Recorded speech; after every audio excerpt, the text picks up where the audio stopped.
Ladies and gentlemen, welcome back to Building Championship Mindsets, the podcast. This is your host, Dr. Amber Selking, where we are in season 16, wild enough, entitled Winning the Mental Game for Kids. Yes, kids, this season is specifically dedicated and devoted to you, because as much as we want to help adults think right and be awesome, I really have a heart for helping you think right and be awesome, because you're our future.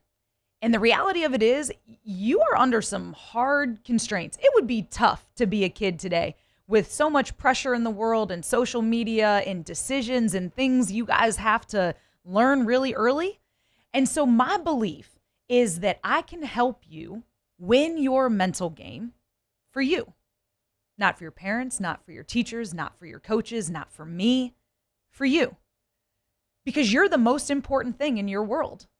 And if you learn the power that you have to control your own life and how you show up, despite all the things that feels like are out of your control, you're going to have more courage, you're going to have more confidence, and you're going to be able to make right, good, sound choices for yourself to build your life and your future, and all the dreams that you have in your heart, I believe can come true when you understand and tap into the power of your mind. So we've been on this incredible journey together over the last couple weeks, understanding how our thoughts work, how repeated thoughts build mindsets. And then in our last episode, we started with play number 1 in our mental performance playbook of awareness, because you have to be aware before you enhance. This week in play number 2, we're going to talk about motivation. And here's the reality. It is your job to motivate you. And I know that's harsh because you're a kid, but at the end of the day, mom and dad shouldn't have to drag you out of bed to go to practice, or your coaches shouldn't have to beg you to work hard in a drill, or your teacher shouldn't plead with you or, have to coerce you into learning or paying attention in class, or even making right choices on the weekend. Because here's the thing, this is your life. It's no one else's. If you don't really love sport and want to play, don't play. But if you do, then play. And play with a joy. And figure out why you love the sport. Or if you want to play an instrument, you shouldn't have to be begged to practice your instrument because you said you wanted to do this. I grew up in a small town raising livestock, actually. And so I raise lambs and pigs. And here's the thing about live animals.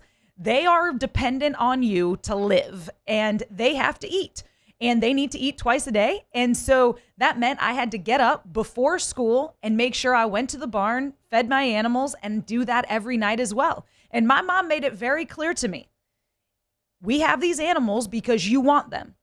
If you don't want them and you don't want to get up in the morning to go feed them and be at home every evening to feed them, then we will get rid of them. And my mom is wild and crazy enough that I knew that if I did not get up and feed them, I would come home from school one day and they would be gone.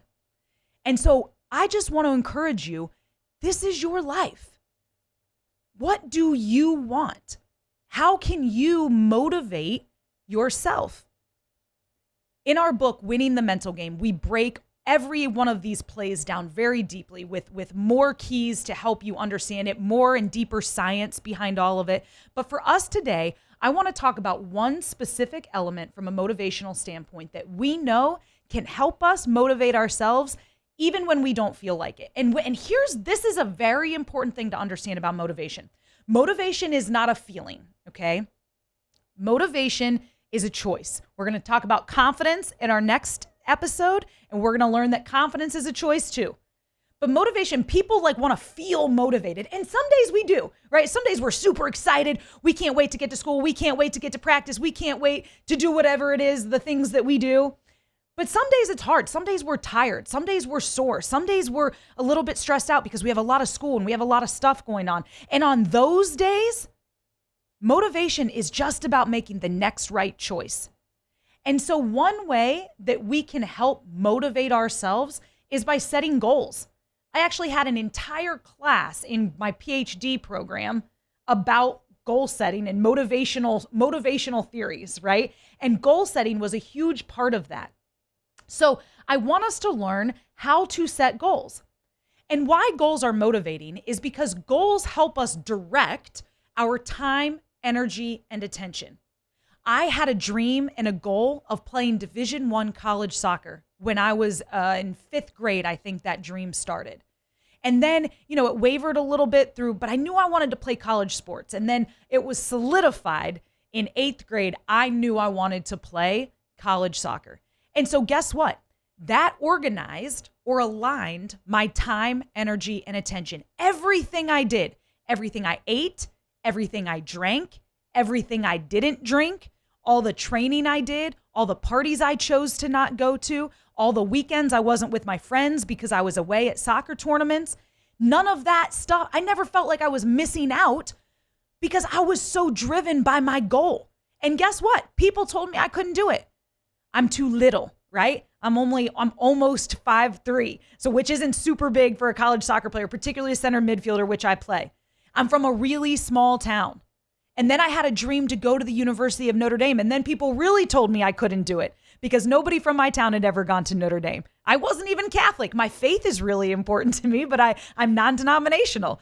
And so all these things, people told me I couldn't do it. But you know what? I had a mindset that I believed. I believed that I could do it and I wanted it bad. That was my goal. And so as you think about how to motivate yourself, think about your goals. What do you want to accomplish?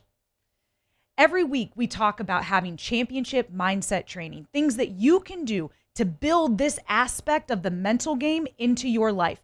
And so this week, your mindset training is to set 1 to 3 goals. If you've never set a goal before, just set one.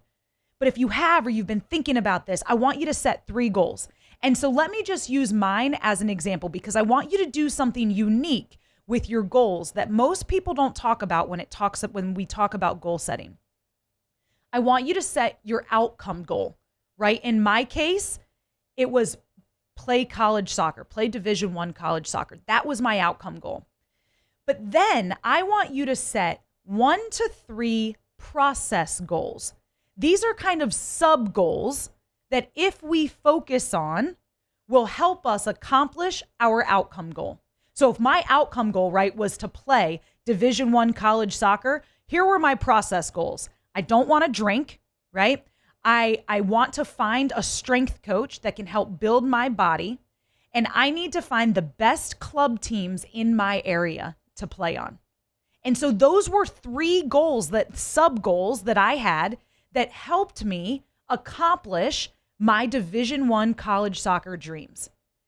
Now, you can have big goals like that tend to take a lot of work, or even just small goals. Listen, maybe I need to pass math class. That's a great goal. Okay. Now, what are some process goals that could help you pass math class? I'm going to pay attention in class and not get distracted, right? Or I'm not going to talk to my friend all class. Even though it's hard, I'm going to tell them, listen, I have to pass math class. Okay. Please leave me alone. We'll hang out at recess. I'm going to talk to my teacher and ask her one question at the end of every class. And then I'm going to study for 30 minutes a night on math. I'm going to read my notes. I'm going to do practice problems, whatever that might be. So there's an example, right? I want to pass math class. And there's 3 things that you can do to help you accomplish that goal. That's an important part because sometimes goals seem far away or too big, and then we don't even know what to do with them, right? Some people set goals to set goals. I want you to set goals so that you can achieve goals. And when you set outcome goals and some process goals, it helps us actually achieve them. Final thought on your championship mindset training for this week. Don't keep your goals to yourself. Share them with someone. Share them with a friend, a teacher, a coach. I remember one time I was driving in the car with my mom on my way to practice, and I was upset because some of my friends were talking about me at school and saying that I was lame. I never hung out. I didn't have any fun. I didn't care about anybody else, and that hurt my heart because I do think I'm fun and I do care about other people. And I remember my mom saying to me, she said, Amber, You can't be mad at them and you can't feel hurt by them because your goals are different than theirs.